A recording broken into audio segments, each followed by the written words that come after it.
आसमान हो जाने के बाद पंडित जी ने सिंदूर की डिब्बी आगे बढ़ाई और बोले, कन्या की मांग भर दीजिए।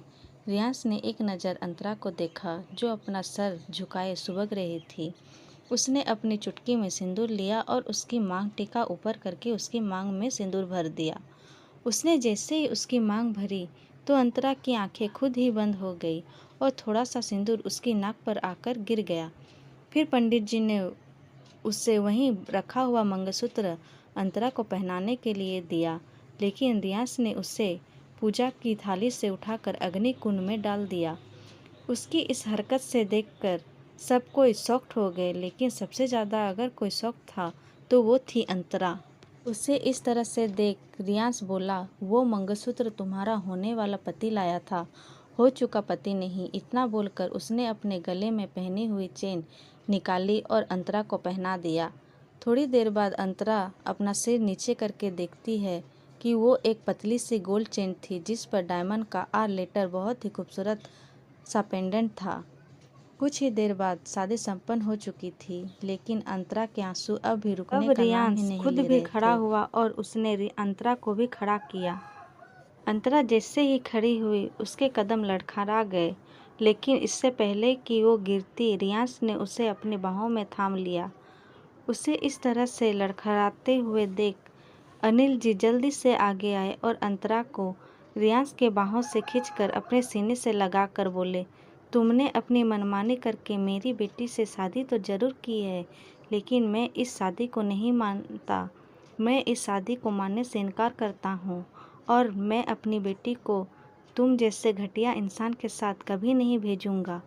वहीं उनकी बातें सुनकर रियांश डेविल स्माइल करता हुआ बोला, ससुर जी शादी तो हो चुकी है, अब आपके मानने या ना मानने से क्या होगा।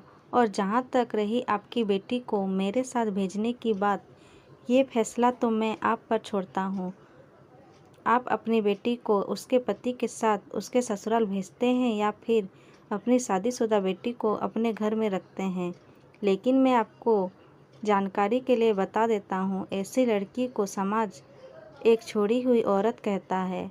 इतना बोलकर वो चुप हो जाता है, लेकिन उसकी बातें सुनकर अनिल जी की पकड़ अंतरा से ढीली हो जाती है और उनके कदम पीछे की ओर लड़खड़ा जाते हैं। पूजा जी जल्दी से आगे आकर उसको सहारा देती है। कुछ ही पल के लिए पूरे हॉल में एक अजीब सी शांति छा जाती है। अगर कुछ सुनाई दे रहा था तो बस अंतरा की सिसकियाँ। वो सिसकते हुए अपनी खाली आंखों से कभी अपने टूटे हुए माँ बाप को देखती है तो कभी रियांश को। वहीं पूजा जी से अब रहा नहीं गया तो वो अनिल जी के पास आई और बोली, देखिए जी, हालत चाहे कुछ भी हो, लेकिन सुहागन बेटी अपने ससुराल में ही अच्छी लगती है, इसीलिए अब बेटी को खुशी खुशी विदा कर दीजिए। ये बोलते हुए उसका गला भर आया था। अनिल जी के पास अब कोई रास्ता रियांश ने छोड़ा ही नहीं था। अनिल जी अंतरा के पास आए और उसका सर सहराते हुए बोले, जा बेटा अपना घर जा और हो सके तो इस बदनसीब बाप को माफ़ कर देना।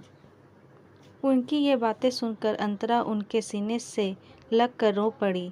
अनिल जी की आंखें भी भर आई थी। आखिर बेटी की विदाई के समय कुछ ऐसा ही होता है। पूजा जी भी अंतरा के पास आई और उसका हाथ अपने हाथ में लेते हुए बोली, अंतरा बेटा, वहाँ मेरी संस्कार का लाज रख लेना। इतना बोलकर उन्होंने अपने सीने से छुपा ली और रो पड़ी। फिर पूजा जी अंतरा से अलग हुई और रियांश के सामने अपने हाथ जोड़कर बोली, देखो बेटा, मेरी बेटी बहुत मासूम है, अपने बदले की आग में उसे मत जलाना। रियांश ने उनकी बातों का कोई जवाब नहीं दिया और ऐसे ही अंतरा का हाथ पकड़कर वहां से ले जाने लगा। मेंशन के हॉल में रियांश के डैड यशवंत ओबरॉय और उनके दादाजी अधिराज ओबरॉय बैठे हुए कुछ बातें कर रहे थे। तभी रियांश का छोटा भाई रुद्र ओबरॉय भागता हुआ अंदर आया और उन दोनों को देख के बोला, एक गजब हो गया है। अधिराज बोले, कैसा गजब? रुद्र बहुत ज़्यादा हाँफ रहा था, उनसे कुछ भी बोला ही नहीं जा रहा था, इसीलिए उसने अपने फ़ोन में एक वीडियो प्ले करके उन्हें दे दिया। उन दोनों ने जब वो वीडियो देखा तो गुस्से से उसका चेहरा लाल पड़ गया, क्योंकि ये वीडियो रियांश और अंतरा की शादी का था। वहीं रियांश कार ड्राइव कर रहा था और अंतरा उसके बगल की सीट पर डोर से चिपक कर बैठी सुबह रही थी। रियांश अब इरिटेट होने लगा था। उसने गाड़ी साइड पर रोकी और गुस्से से अंतरा को घूरने लगा।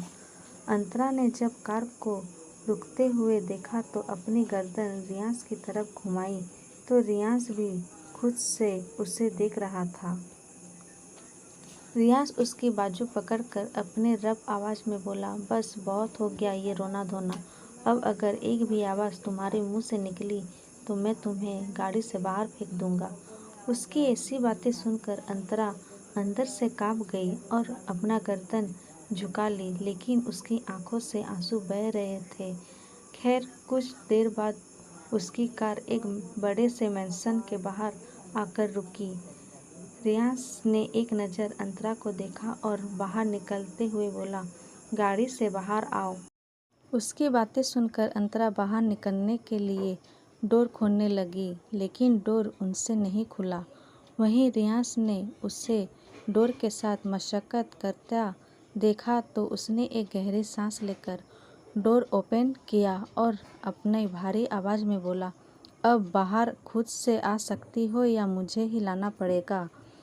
उसकी बातें सुनकर अंतरा ने जल्दी से नाम में अपना सिर हिलाया और कार से उतरने लगी।